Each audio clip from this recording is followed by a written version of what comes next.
കുന്നരെ. ഓ ആ ആയിക്കോട്ടെ ആയിക്കോട്ടെ. ആ എന്നാ പിന്നെ നടന്നോട്ടെ. ഇവിടുത്തെ കാര്യം വെടുപ്പായിക്കോളും. അതൊക്കെ ഞങ്ങൾക്ക് അറിയാവുന്നതല്ലേ. ആ തന്നെ. ആദ്യത്തെ ദക്ഷിണ തിരുവേനിക്കാകാന്ന് കരുതി. തിരക്കാവുന്നതിന് മുമ്പ് ആ ചടങ്ങ് നടത്താമെന്ന് ചോദിച്ചു. മോളെ തിരുമേനി ഇവിടെ അനുഗ്രഹിക്കണം.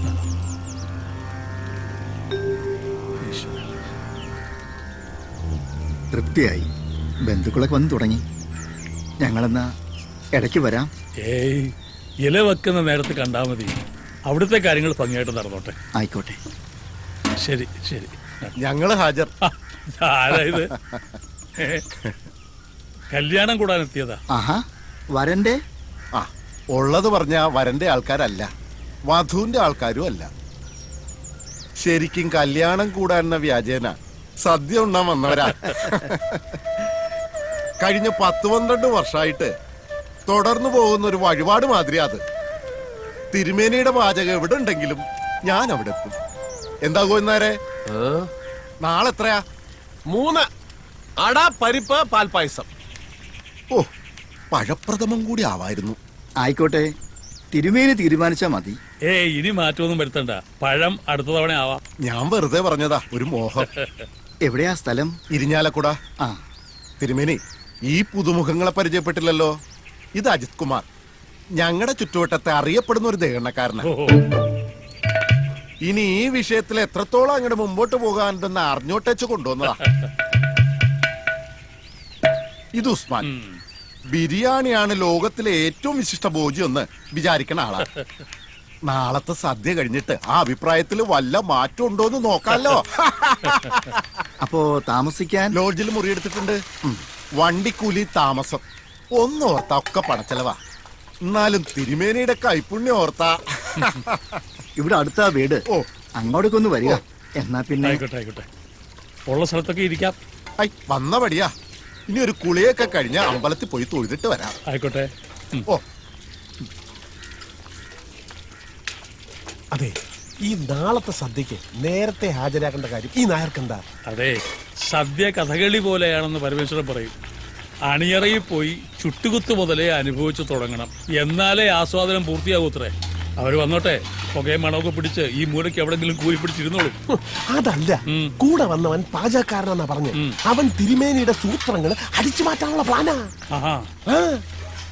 ഗോവിന്ദാരിപ്പ് എത്ര കൊല്ല എന്റെ കൂടെ? 18. എന്നിട്ട് എന്തെങ്കിലും സൂത്രങ്ങൾ പഠിച്ചോ? എന്നിട്ട് 6 ദിവസം കൊണ്ട് വേറെ വന്ന് പഠിക്കാൻ പോകുന്നത്? അവിടെ എന്താ തനിക്ക് പണി? ഇപ്പോ എന്താ പണി?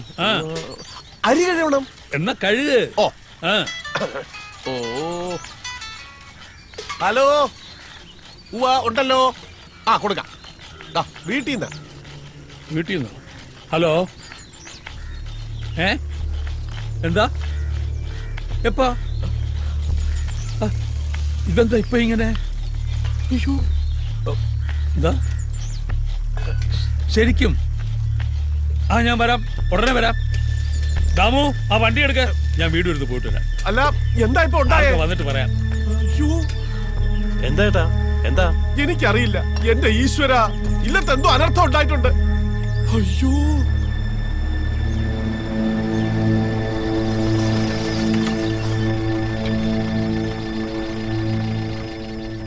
എവിടെ? അകത്തുണ്ട്. താനിത് വേറെ ആരെങ്കിലും വിളിച്ചു പറഞ്ഞു? അല്ല, തനിക്കിനി ആള് തെറ്റിയൊന്നും അല്ലല്ലോ? അല്ല, ആളിത് തന്നെ.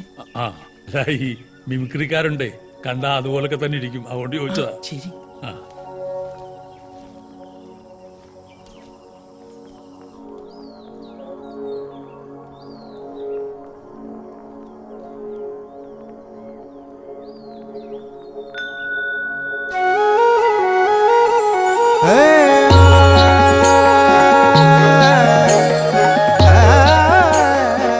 നമസ്കാരം. നമസ്തേ. നമസ്കാരം.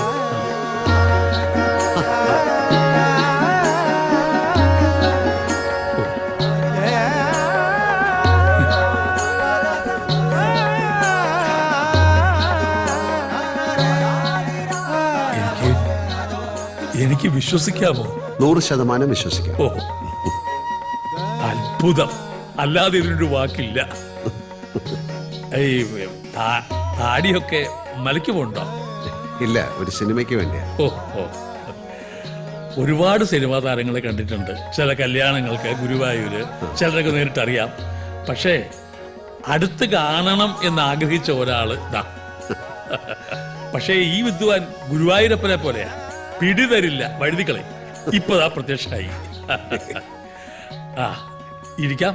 ആ, വരൂ, ഇരിക്കൂ.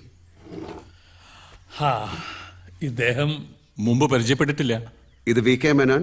മേനോൻചേട്ടൻ ദോഹയിലാണ് സ്വന്തം ബിസിനസ് ഒക്കെ ആയിട്ട്. നാട്ടിൽ ഞങ്ങൾ അയൽവക്കമാണ്. നാടെന്ന് പറയുമ്പോ പത്തനംതിട്ട, എലന്തൂര്, അതൊക്കെയാ പഠിച്ചു വെച്ചിട്ടുണ്ട്. അയൽവക്കം എന്ന് മാത്രമല്ല, ഞങ്ങളൊരു കുടുംബം പോലെ കഴിയുന്നവരാണ് അന്നും ഇന്നും. ഓ, അത് മറന്നു. കുടിക്കാൻ എന്തെങ്കിലും കൊടുത്തോ? ഇല്ല. ആ, ഇതാണ് എന്റെ മകന്റെ അമ്മ. അടുക്കളയിൽ നിന്ന് വരകത്തേക്ക് വന്നോണ്ടിരിക്കുക, വാതിൽ വരെ എത്തി. ആ, എന്താ കുടിക്കാൻ? അങ്ങേക്ക് ഇഷ്ടമുള്ള എന്തും. ആ, എന്നാ തനിക്ക് ഇഷ്ടമുള്ളത് എന്തും ആയിക്കോട്ടെ. തിരക്കുണ്ടോ? തിരുമേനിക്ക് തിരക്കുണ്ടെങ്കിലേ ഉള്ളൂ. തൽക്കാലം വലിയ തിരക്കില്ല. അവിടെ കറിക്കരിയൽ വരെ ആയിട്ടുള്ളൂ. അത് കുട്ടികൾ നോക്കിക്കോളും. ആ, പ്രധാനപ്പെട്ട കാര്യം ചോദിച്ചില്ല. നളൻ നാരദരോട് ചോദിച്ചതുപോലെ വരവിന്ന് എങ്ങ് നിന്ന് എന്തിനി ചെയ്യേണ്ടു ഞാൻ. വിൺവാക്ക് പറയുന്നതല്ല, തിരുമേനിയെ നേരിട്ട് കാണണമെന്ന് വളരെ കാലമായി ആഗ്രഹിക്കുന്നു. ഈശ്വര. ഇന്നിപ്പോൾ മേനോൻ ചേട്ടൻ തൃശ്ശൂരിൽ ഞങ്ങളുടെ ഷൂട്ടിംഗ് ലൊക്കേഷനിൽ വന്നു. ഇവിടേക്കാണെന്ന് പറഞ്ഞപ്പോൾ കൂടെ കൂടി. എല്ലാം കൂട്ടിയിണക്കി നോക്കുമ്പോ ഒരു നിമിത്തം, അല്ലാണ്ടെന്താ പറയുക.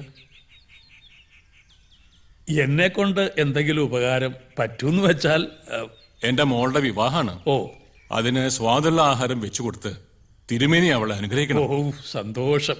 എപ്പോഴാ? അതെ, ആ ബുക്കൊന്ന് എടുത്തേ. മോന്റെ കമ്പ്യൂട്ടറെല്ലാം അടിച്ചു വെച്ചിട്ടുണ്ട്. പക്ഷെ അത് തുറക്കണേ, അവൻ വരണം. എനിക്ക് പഴയ ശീലമാ, എല്ലാം എഴുതി വെക്കും. എപ്പോഴാ? ഒക്ടോബർ 15-ന്. ഒക്ടോബർ 15 എന്ന് പറയുമ്പോ ചിങ്ങം കന്നി. അപ്പൊ മുഹൂർത്തം ഉണ്ടാവില്ലല്ലോ. അത് തിരുമേനി, വിവാഹം ഇവിടെ വെച്ചല്ല, അങ്ങ് ദോഹയെ വെച്ചാണ്. മേനോൻ ചേട്ടന് പരിചയമുള്ള ആൾക്കാരൊക്കെ ദോഹയിലാണ്. വരന്റെ അച്ഛന് നാട്ടിലേക്ക് ട്രാവൽ ചെയ്യാൻ പറ്റില്ല. അതുകൊണ്ട് ദോഹയെ വെച്ചാണ് കല്യാണം. അപ്പോ ദുബായ് വെച്ച് കല്യാണം, സദ്യ ഇവിടെ, അങ്ങനെയാ? അല്ലല്ല, രണ്ടും അവിടെ വെച്ച് തന്നെ. അപ്പൊ സദ്യ ഇവിടെ വെച്ചുണ്ടാക്കി അങ്ങോട്ട് കൊണ്ടുപോയി? അല്ല തിരുമേനി ദോഹയിലോട്ട് വരണം ഒരു 3 ദിവസത്തേക്ക്. നമ്മുടെ നാടിന്റെ രുചി അവിടെ ഉള്ളവരും അറിയണമെന്ന് മേനോൻ ചേട്ടന് വലിയൊരു ആഗ്രഹമുണ്ട്. ഓ, കഴിയുന്നതും ഒഴിവ് പറയരുത്. ഫോണിൽ പറയാതെ നേരിട്ട് വന്നത് അതുകൊണ്ടാണ്. അല്ല, അതെ, ഞാൻ വന്നത് തിരുമേനിയെ നിർബന്ധിക്കാനല്ല. പക്ഷെ മേനോൻ ചേട്ടൻ്റെ ആഗ്രഹം സാധിച്ചു കിട്ടണമെന്ന് എനിക്കൊരു ആഗ്രഹമുണ്ട്.